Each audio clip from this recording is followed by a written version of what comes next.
जय श्री राम भाइयों। कैसे हो आप सभी। मैं सोचता हूँ आप सभी ठीक होंगे और अपनी तैयारी में लगे हुए होंगे।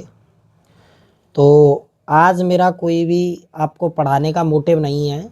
मैं बस आपको इतना बताने आया हूँ कि भाई इस समय पे आपको एक बहुत गंदा सा डिस्ट्रैक्शन आ रहा होगा और बहुत ज़्यादा आप डिप्रेशन में जा रहे होंगे इस समय पे।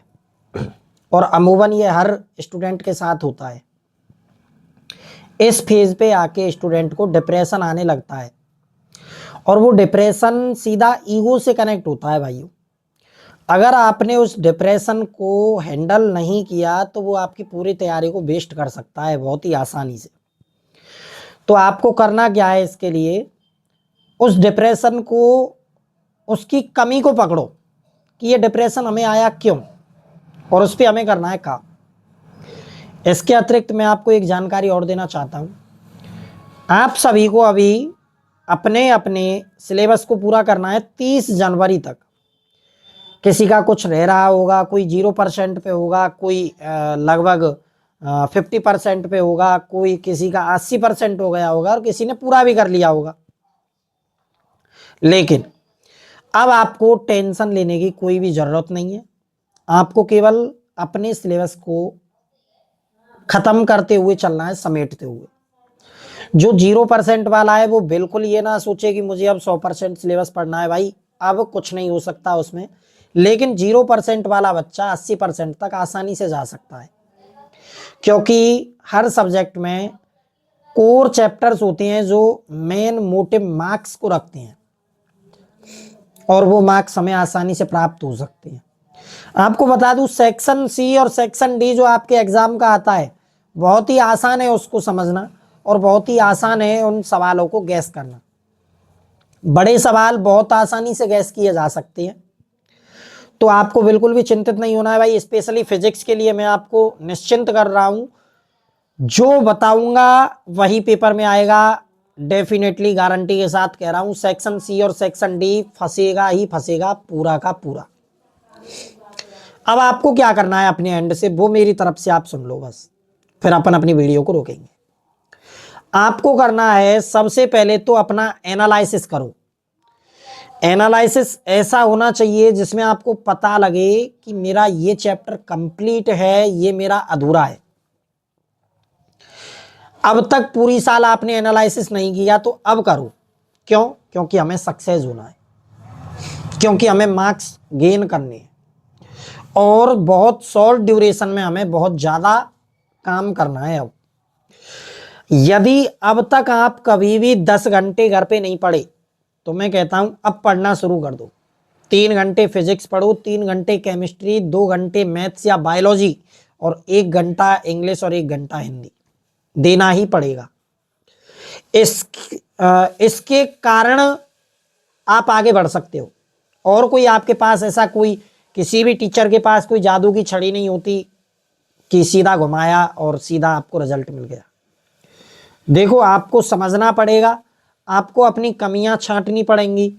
विगत 1 महीने में आपने जो भी किया उसको एक बार एनालिसिस करो। आगामी 15 दिन में हम क्या कर सकते हैं अपने एग्जाम के लिए, उस चीज को एनालिसिस करो। मैं हर स्टूडेंट को एक ही एडवाइस देना चाहता हूं कि आप 30 जनवरी तक अपने जो भी न्यू टॉपिक पढ़ना है, कोई टॉपिक अधूरा रह गया है, कोई चैप्टर अधूरा रह गया है, उसको 30 जनवरी तक आप कंप्लीट कर जाओ।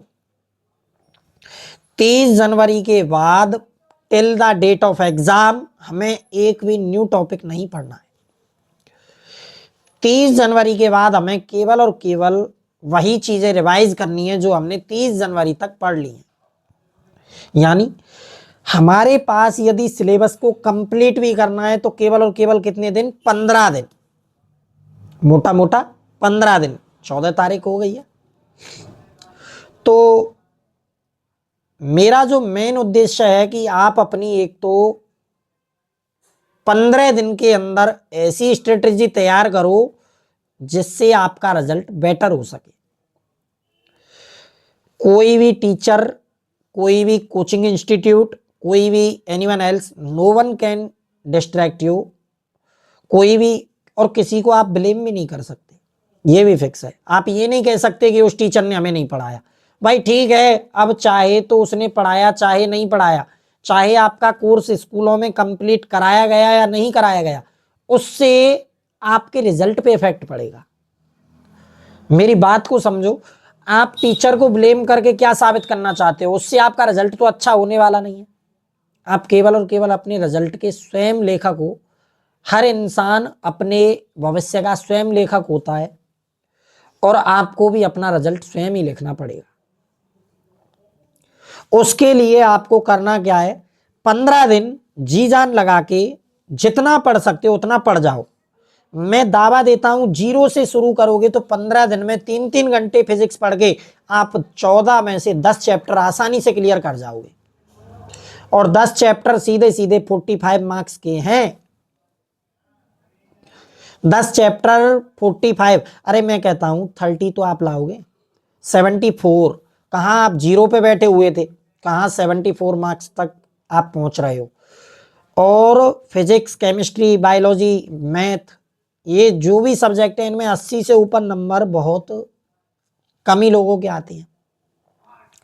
और 80 से ऊपर लाना अपने आप में एक चैलेंजिंग फेज होता है। आपको 80 से ऊपर नंबर यदि आ रहे हैं किसी सब्जेक्ट में, तो आप ये बिल्कुल भी मत सोचो कि हमने ये पढ़ा नहीं है या हमको दान में नंबर मिले।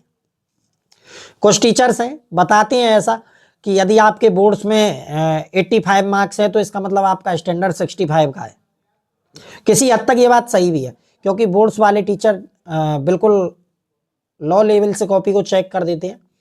लेकिन किसी भी कंपनी को, किसी भी ऑर्गेनाइजेशन को, किसी भी टीचर को या किसी भी संस्था को अपन ब्लेम नहीं कर सकते इसके ऊपर। अपन केवल इतना कह सकते हैं कि हम अपने एंड से इतना मेहनत करते हुए चलेंगे कि अपन को आगे मुंह की नहीं खानी पड़े। इट्स मीन हमें हार नहीं माननी पड़े कहीं पे। मेरा उद्देश्य आपके बीच में आने का केवल इतना है कि मैं आपको यह बताना चाह रहा हूं, 15 दिन, आगामी 15 दिन आप जितना पढ़ सकते हो उतना पोटेंशियल लगा दो। और फिर 1 फरवरी से 8 फरवरी के बीच में आपको जो भी इन 15 दिन में पढ़ा है और इससे पहले का जो पढ़ रखा है उसको करना है रिवाइज, रिवाइज और रिवाइज। कुछ भी नया नहीं पढ़ेंगे, कुछ भी नए टॉपिक नहीं देखेंगे, जो हो गया वो हो गया।